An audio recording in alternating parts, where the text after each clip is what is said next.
Hi, it's Pete here from Random Acts of Golf. Welcome to today's show. Adam Scott makes it 2 wins in a row on the US PGA Tour.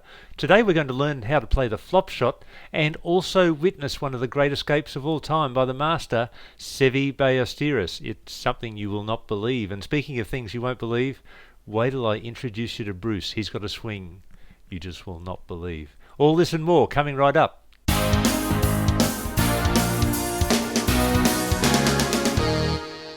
So wasn't that great news with Adam Scott backing up from his win in the Honda Classic to win the WGC Cadillac Championship? And boy, after 5 holes, he was 6 behind the leader, Rory McIlroy.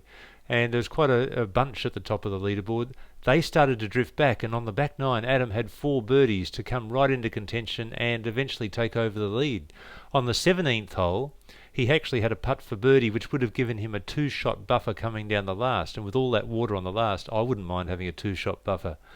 But alas, that was not to be.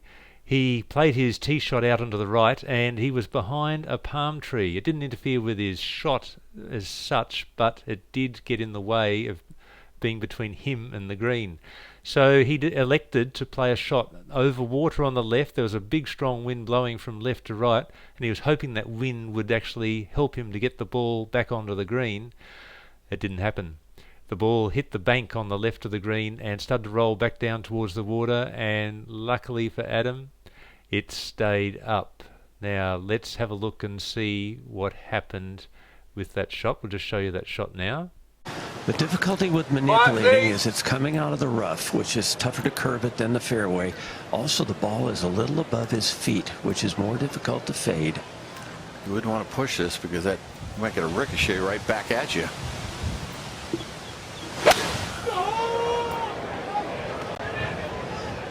Well, there'll be no layup for Adam Scott. This one close to the water and down in to the hazard, just hanging up there. Oh, what a break. What a break. It's Fred Couples at the Masters. So, yeah, he had quite a break just there. Now, before we show you Adam's chip shot onto the green, let's show you William McGirt at the Honda Classic last week playing a similar shot and just show you what can go wrong. A moment ago, William McGirt's tee shot plugged in the hazard. He elected to try to play it. That one went back in the water. Sorry, William, that was quite a fail. Now let's show you how Adam Scott fared with his chip shot this week. So now Adam Scott, get it up and down and get 12 under in and get the trophy, right? Oh, that's beautifully done. Beautifully done. That was an amazing chip shot. Did you see how high it went straight off the club? So he had to give it plenty of venom. Let's watch the putt.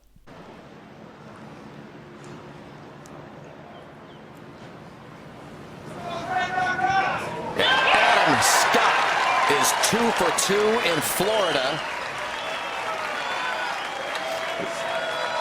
What a blessed 4 that was, hitting that bank in the little cuppy area. And Adam sealed the deal with his short putter. I love it now that he's gone to the short putter. He's got the most amazing golf swing, and now he's complemented it with a conventional putting swing, and he's really going very well with that, obviously, to win 2 tournaments in a row. So well done to Adam Scott. And coming up next, we're going to see how to play the flop shot.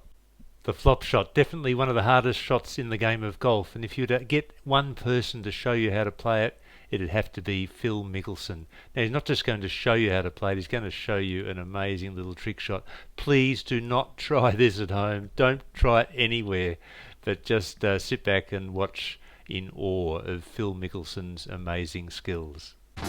Phil, you're known for the best lob shot player in the world, and this is proof of it right here. Tell me a little bit about your technique and what you're going to do, and I'm going to prove that you can do it. Well, you've probably seen this on the Golf Channel with Dave Pells. You're not quite as tall as Dave, so the shot is not as hard. But I put you a sand wedge away in front of me. The key to this shot is keeping the leading edge low. If my hands stop and I try to flip it up like a lob shot, the leading edge is going to go right into the ball and blade it, and you're going to feel the effects. What I'm going to do is put my weight forward, which is going to help me keep the leading edge down and drive it underneath the ball. And by doing this, you can tell the ball position is forward, my weight is forward, by opening the face and driving the leading edge underneath the ball,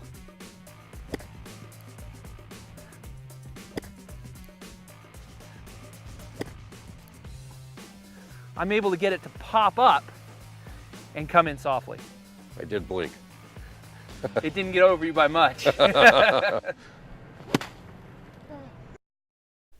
Wow, wasn't that amazing? Give that a go on the practice range sometime. It really is an excellent method for getting that ball high. Well, Phil can do it, so can you. Well, maybe. Try it right-handed, though. Now, I want to introduce you to Bruce. Now, if you felt bad about your swing, just have a, have a thought for Bruce, because it is ugly. Bruce, where are you? That's the drive you want, folks, right there.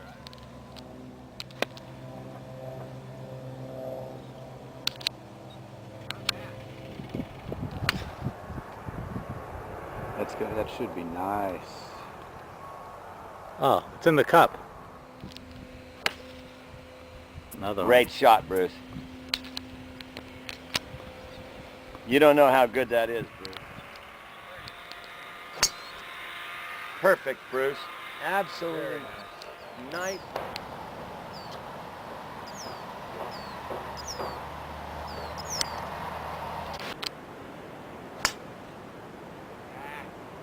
So there's Bruce. I'll tell you what, it was a pretty ordinary swing, but his mates were saying, good shot, Bruce. So he's obviously able to still play a few good shots. So good on you, Bruce, for giving it a go.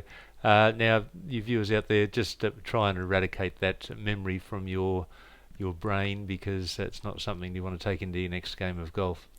Coming up shortly, we have a great escape from Seve Ballesteros, but before that, I want to share with you some random acts of golf from me. And first off, let's have a look at this photo here. It is a photo of a friend of mine, Tony, and he's pointing to his ball, and he's very proud, as you can see, because that's his third shot on the par 5 16th at Brisbane Golf Club, and he obviously tapped that in for a 4, which gave him 5 Stableford points. But that's not the end of the story, because the other ball in the photo is my ball, and I happen to be there for 3, and yes, I'm embarrassed to say I get 2 shots on the hole, and I also walked off with 4 or 5.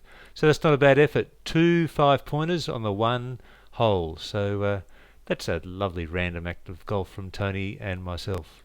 Okay, I'd like to share with you some stats in Tap-In Golf Stats, and the first one we'll go to is the Eclectic. In Tap-In Golf Stats, you get a history of your last 12 rounds and also an all-time history. So here's my last 12 rounds, and I've actually got a Eclectic of 2 under par, and I improved that by 2 shots in my last round, courtesy of the birdie on the par 5, but also birdied the 7th as well, a par 3. Now here's a stat to be proud of. It's the fairways, and guess what? 71% in the last round, 10 from 14. So that's a all-time record for me. So I'm very proud of that one, because we all know that getting a good score starts by hitting the fairways. Another thing that helps you get a good score is getting up and down out of the bunkers, and that's something I haven't been doing much of late. You can see there's a big run of not too many successes, but the last 2 rounds we've actually got up and down once, so that's better than nothing. So we're on the improve there. And if we analyse our pars in Tap-In Golf Stats, you can see my par 3s in the last round. For the 4 par 3s, I averaged 3.3, just over par, and for the par 5s, 5.3. So you can see there's quite a downward trend in my scores on the par 5s, and likewise that was the same on the par 3s. There you can see that downward trend. Now I'm also in a golf premiership with a few mates at my golf club, and here we go, here's our last round, and the highlight was Tony, who scored 13 points, amazing, which is 6 over his handicap. You score 7 points for playing to your handicap. I was 3 under my handicap, so I scored 4 points, and Tony and I are in 3rd and 2nd places respectively. So that's a little bit of fun we're having. We've got a season that started in February and finishes in June, so still got a long way to go. it's the best 7 rounds out of that season count. And we, as I said, we get 7 points for playing to our handicap. That's Super Sevens. Now, Seve, here's a great story here for you. He's going to play a shot that you can't believe. His caddy didn't even want him to play the shot. Anyway, I'll leave it to the caddy and others to tell the story and sit back, relax and enjoy. The best shot I've ever seen in my life in Switzerland. He stood on the last tee and typical Seve hit it 80 yards right behind a 6-foot wall. Yeah, he got underneath that, started it right. There's some trees down there. Is that out of bounds? Has that gone out of bounds? And he's down there and he's down on his hands and knees and he's snorting. And Billy Foster's caddying for him and Billy's going, come on, boss, chip it out, chip it out. He was in there in the middle of the trees and I pleaded with him 4 times. I said, I know you're Seve Ballesteros, but you're not bloody Paul Daniels, just chip it out, please. Everybody else would have just chipped it out sideways, pitched it on the green, 2 putts. He saw the shot. No, Billy, I see the shot. I'm like, you're tapped. Just chip it out, you know. No. And then he give me the wave, you know. No. Billy, go away, eh? I'm like, all right. And I remember Billy walking past me, and there's a few bleeps in this. He says, oh, bleep, bleep, bleep chance, you know. The guy's clearly deranged. He's lost it here. No, he hadn't. He knew exactly what he was doing. He got down and half a backswing with a wedge. He got it up over the wall, through a tiny gap in the trees the size of a dinner plate, over the swimming pool, over some 60-foot pine trees that were in front of that, and landed 5 yards short of the green.